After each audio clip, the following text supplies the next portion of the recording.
عليكم ورحمة الله تعالى وبركاته مضيد قيمها بدل ما يكسر شوكتان معلومة عن أمور أحسن dadkaygi waxyaabo aad u farxin baa dalkii ka dhacay waxaana keeni karo marka hore qarxay dad ku leen jireen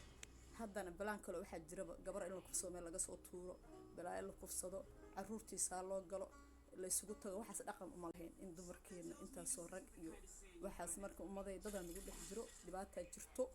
insha Allah raggaasan sharci waxa la marsiinaa sharciga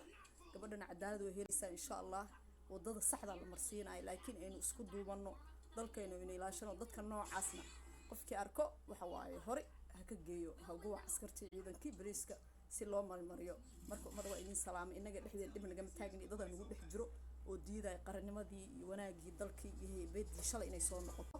marka wallahi alxamdulillah waxaan la ilaahay jannada Allah ka waraabiyo ilaahay xaqida Allah soo bidhaamiyo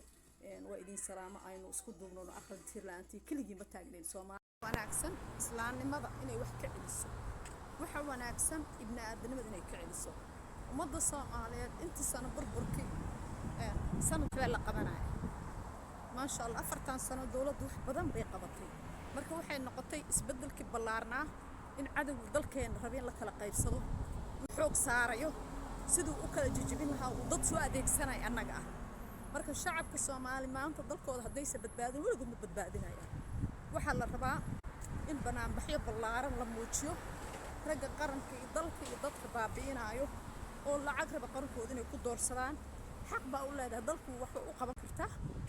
maamul waa qaban kartaa waa isoo sharxi kartaa laakiin in la soo maleego oo jawaano lacag la isku soo dhiibo qurux badno waxa fiican in lagaaga iibsan qarannimadaada lacag kaskaada ku soo sharax umada u soo bandhig wax qabadkaaga dawlad tus dadku wax qabad ballaaran